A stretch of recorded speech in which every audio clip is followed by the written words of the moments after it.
is just amazing out here. Really hot. Really hot. But the excitement is already building, Theo. Absolutely, absolutely. You feel that palpable expectation in the air. You can hear the music around us. The crowd has gathered, and even though the floats haven't reached us yet, everybody has their flags. I tell you, it's a vibe. Absolutely. It's a vibe. The vibe of Bill out here, people. Black, green, and gold. Black, green, and gold. Stacey, there are a few dignitaries that have arrived already. Yes, indeed. We have seen some members of the Office of the Prime Minister. We have the Chief of State Protocol, Ambassador Sandra Grant-Griffiths, who is here. Yes, the yes. Police Commissioner, Yes. Major Anthony Anderson is here. Yes, he's here. And we also see the Custos of St. Andrew. Conrad Pitkin is also here. And we do know that we're expecting to see the float and street parade. It's going to come just behind us here, coming right down Hope Road. Hope Road. It's going to make a left right here in Halfway Tree and head down Halfway Tree Road. It's then going to go to the intersection with Oxford Road, make a left there, and go past Emancipation Park, where our other co-anchors, Charnel Henry and Anthony Morgan, are standing by.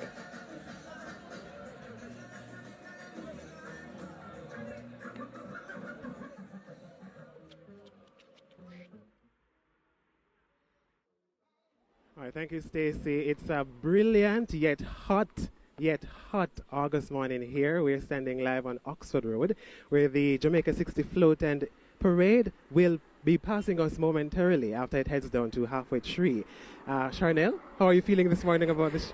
I'm so happy to be here, Anthony. There's nowhere else I'd want to be on this Emancipation Day 2022, and many members of the public feel the same. We've seen a few persons pass us by with umbrellas and chairs waiting to set up to get the best seat in the house so that they don't miss a thing when the float and parade passes by. But as you said, Anthony, it's really sunny. The sun is out in all its glory, and we really can't wait for the action to get started down on our side here on Oxford Road. It's a typical holiday here, less traffic, but it's still a buzz of action, and we expect the float to pass us right here and head along onto all the way down to Oxford Road and head along to onto Old Hope Road, yes. right, and head on to Tom Redcombe Avenue, where you will make that left turn right before you get to the Little Theatre, and it's expected to end in the National Stadium car park. That's correct. Before we get to that, though, we'll just send you right back up to the Randy Entertainment Center, where Lorraine is standing by to speak with Senior Superintendent of Police Stephanie Lindsay,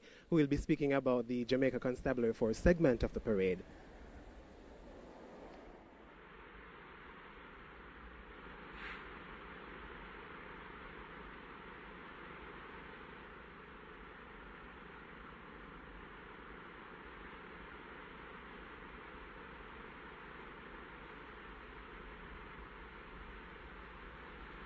Thanks, Anthony and Charnel, Stacey, and Theodore. Joining me now is Senior Superintendent Stephanie Lindsay, and she'll be telling us about the JCF's awesome segment that it has on display here. So the JCF is leading the float, and you also have a number of other presenters, performers. Tell us about them. Okay, so first of all, happy Emancipation Day to you and the rest of Jamaica. So for this float parade, the Jamaica Constabulary Force, we are leading with a number of our entities and departments showcasing a modern police force. So at the beginning of the float, we will start with our ceremonial segment, with the ceremonial segment of the Jamaica Constabulary Force Band, which will be followed by a marching parade, a ceremonial marching parade showcasing different aspects of our uniform, and then they will be followed by the mounted troop, and they are bearing the Jamaican flag as well as the JCF's official flag. And then we have the motorized motorbike segment. We have our ceremonial segment on display along with our regular patrol as well as our quick response team. Those are the persons who respond in cases of high tension, and they're out there. Then we also have our marine asset.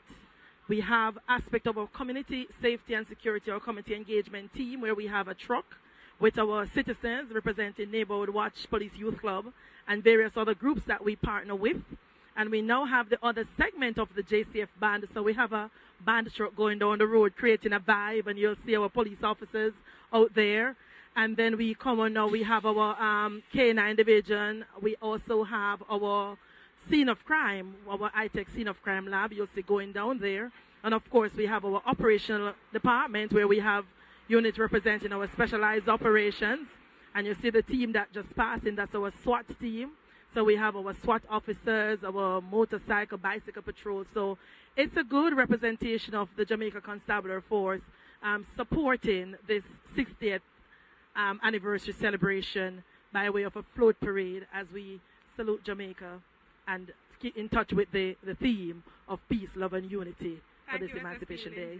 And of course, the mounted troops are also here. I think I saw the horses making their way down the road. The horses, they are actually leading the parade. So you see we have 6 horses that are out there, and those they participate in these ceremonies as well as do community-based patrols in various communities across the Kingston and St. Andrew. And the JCF is leading the security forces. We also have display by the Jamaica Defense Force and the Jamaica Fire Brigade. Now, just before you go, tell us what went into preparing for this event. A lot of preparation went in. We had a very short time to put it together, but the team, myself and Senior Superintendent Gary Francis, and we had some support, and we just put it all together. It was a lot of rehearsal and practice because we're going on show, and we want to make sure that we got it right. So it included some daytime practicing here at the Police Officers Club. On Saturday, we went on the road 2 a.m. just to ensure that we were able to time the parade to see how we looked on the street. And whatever didn't look perfect, we had some time to perfect it between Saturday and this morning. So we're expecting a good show, but it's not really new to us. We have done some of these parades, but we really want to make sure that we did the necessary. So a lot of work, night and day behind the scenes of work went into this, into the preparation. Congratulations to you, the JCF, and all the participants out here today. It is indeed a lovely display. Now, we know that the float parade has already started making its way down Hope Road, so we're going to throw back to Stacy and Theodore now in Halfway Tree. Tell us what's happening, guys. Are you seeing the parade? All right, I'm not quite seeing it yet from our vantage point, but we do see the road being cleared a bit, and we had a few people coming down, but I'm pretty sure we'll be able to catch sight of the leading part of the parade very shortly. What we do see, though, Theo, is a whole lot of very excited Jamaicans with flags, just really getting ready to get into the thick of things. Yeah, you hear the music from the truck that's here with the officials, and the vibe is definitely building. There are people who are on the opposite side of the road who are just rocking to the beat. Oh, and absolutely. I have to admit I was doing my own little rocking around, like, right? Yes. You know, Stacey, one of the fascinating things about this, when was the last time we had a float? It was in 2008. So there are some people in the audience and some children who have never seen a float. Exactly. So this is so meaningful for them, and you know, we really appreciate all that effort and the hard work that SSP Lindsay just mentioned, you know, all those late nights and, you know, the effort to put this all together to create this kind of experience. You know, there's nothing quite like having these kinds of experiences, and you know, you remember it, and you know, you talk to your friends when school starts again. You know what I mean? I was there in Halfway Tree. Exactly. I was on the corner.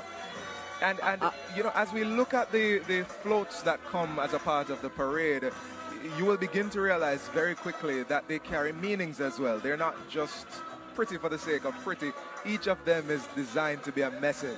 Definitely, and we are going to hear more about the details behind the floats and the parade itself. But we're going to go back now to Ronnie Williams and Lorraine and Jeremy Lee.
So today's Jamaica 60 Independence Float and Street Parade features 8 floats, 7 music trucks, 1,000 costumed participants, John Kuno Band, 30 classic cars, large mascots, people on stilts, display by the Armed Forces, JCF and JDF, and display by the Jamaica Fire Brigade.